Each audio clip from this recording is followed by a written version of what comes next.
हाय दोस्तों, कैसे हैं आप लोग। तो जैसा कि आपने लिख रखा है, नोट करके रखा है, या आप उस क्लास को आपने देख रखा है, तो सिंपल प्रेजेंट टेंस की बात हो रही थी। सिंपल प्रेजेंट टेंस का मैंने आइडेंटिटी भी आप लोगों को दे रखा है और स्ट्रक्चर भी दे रखा है। तो आज जैसा कि मैं स्टार्ट करने के लिए जा रहा हूँ, टेंस का ही एक पोर्शन है जिसे हम लोग कहेंगे प्रेजेंट कंटिन्यूअस टेंस। ठीक है, प्रेजेंट कंटिन्यूअस टेंस होता क्या है। तो देखो, मैं काम करता हूँ तो मैं करता हूँ, this is my routine and I do it regularly.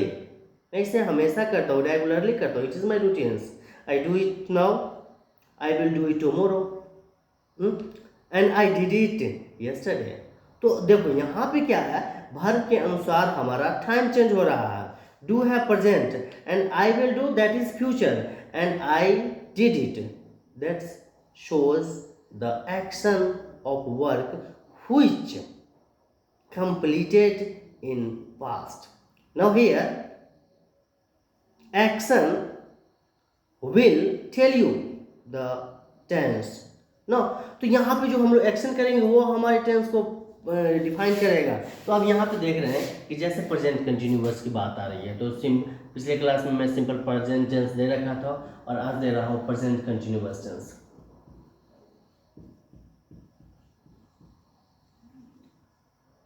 Present continuous tense, ये आज का हेडिंग है। ठीक है, और इस चीज़ को आप अंत तक देखना। मैं जो डील कर रहा हूँ, मैं जो एक्सप्लेन कर रहा हूँ किसी भी चीज़ को, आप अंत तक देखना। आप अंत तक जब तक नहीं देखोगे ना, तो मैं ये 100% दावे के साथ कह दूंगा कि आप उस चीज़ को नहीं समझोगे। फिर आप नहीं समझोगे तो आप अपने आप में इम्प्रूव नहीं कर पाओगे। ये हमारा फर्स्ट स्टेप है, ठीक है, आप लोगों के लिए। और आप लोगों का फर्स्ट स्टेप, आपको इस बात को मानना होगा कि अगर हम लोगों को 100 किलोमीटर की दूरी अगर तय करनी है तो फर्स्ट स्टेप से ही शुरू होगी। ठीक है, और उस फर्स्ट स्टेप्स को हम लोगों को जितना भी हो सके स्ट्रॉन्ग बना के चलना है। तो यहाँ पे प्रेजेंट कंटिन्यूअस टेंस। अब देखो प्रेजेंट कंटिन्यूअस टेंस, यहाँ पे प्रेजेंट कंटिन्यूअस, यहाँ पे ग्रामर भी चलेगा और ट्रांसलेशन भी चलेगा। ठीक है, आज प्रेजेंट कंटिन्यूअस पे हम लोग पूरे डील कर लेंगे। सबसे पहले यहाँ पे लिखेंगे आइडेंटिटी। प्रेजेंट कंटिन्यूअस का आइडेंटिटी आ जाएगा कि हम उसको कैसे आइडेंटिफाई करेंगे कि ये प्रेजेंट कंटिन्यूअस से बिलोंग कर रहा है कि नहीं कर रहा है। तो वहां पे करेंगे कि एनी हिंदी सेंटेंस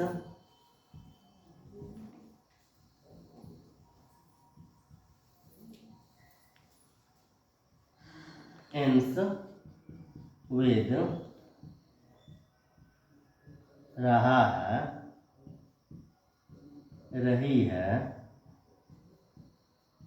रहे हैं, रहा हूं, then it is said to be in present continuous tense। अब यहाँ पे देखो प्रेजेंट कंटिन्यूअस टेंस की आइडेंटिटी हो गई। इस बेस पे हम लोग पहचानेंगे। अब हमारा क्या आइडेंटिटी कर रहा है कि वो हिंदी सेंटेंस, यानी ट्रांसलेशन पे इस पे लेके चलेंगे। वो हिंदी सेंटेंस रहेगा, लास्ट में क्या रहेगा, रहा है, लास्ट में क्या रहेगा, रही है, या रहे हैं, या रहा हूँ। अगर इस तरह का कोई भी टेंस रहेगा, वो स्ट्रक्चर रहेगा हिंदी में, ठीक है, तो उसको हम लोग समझ लेंगे कि वो प्रेजेंट कंटिन्यूअस से बिलोंग कर रहा है। अब जैसे देखो, रोजी गाना गा रही है। यह गया कि रोजी गाना गा रही है। ठीक है, तो यहाँ पे देखना क्या है कि रही है। अब जैसे ही हम लोग स्ट्रक्चर का आइडेंटिटी यानी प्रेजेंट कंटिन्यूअस का आइडेंटिटी नोट किए हुए रहेंगे, तो जैसे ही यहाँ पे रही है तो हम लोग तुरंत समझ आएंगे कि this sentence belongs to present continuous tense. अब इसको सॉल्व कैसे करना है, ये तो हम पहचान लिए हैं कि प्रेजेंट कंटिन्यूअस टेंस का स्ट्रक्चर है, सॉरी सेंटेंस है। इसको सॉल्व कैसे करना, तो सॉल्व करने के लिए स्ट्रक्चर की जरूरत पड़ेगी, और स्ट्रक्चर है नहीं, तो स्ट्रक्चर यहाँ से आप नोट करो, यानी प्रेजेंट कंटिन्यूअस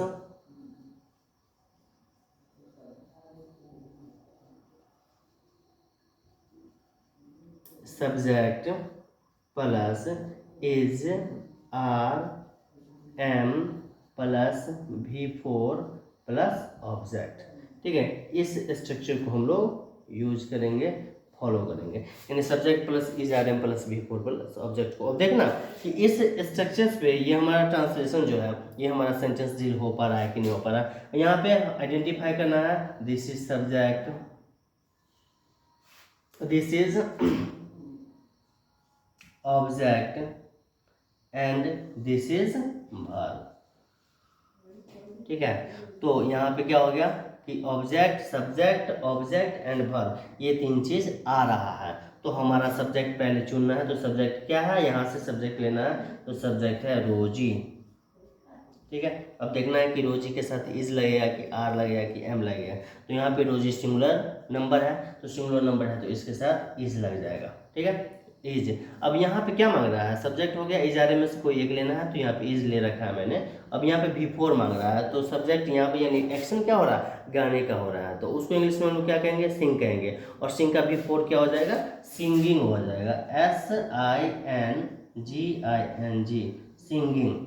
अब गा क्या रहा है, तो ऑब्जेक्ट मांग रहा है ना, ऑब्जेक्ट, तो गा क्या रहा है, तो गीत गा रहा है, यानी गाना गा रहा है। तो गाना को इंग्लिश में क्या कहते हैं, सॉन्ग कहते हैं। और यहाँ पे ये ध्यान देना है कि हमने यहाँ पे आर्टिकल का यूज किया है, तो सॉन्ग काउंटेबल नाउन है, इसलिए वहाँ पे ये होगा मतलब ये लगा दिए। अब एक आप लोगों के लिए है जो आप कमेंट बॉक्स में उसे आप बना के भेजोगे। ठीक है,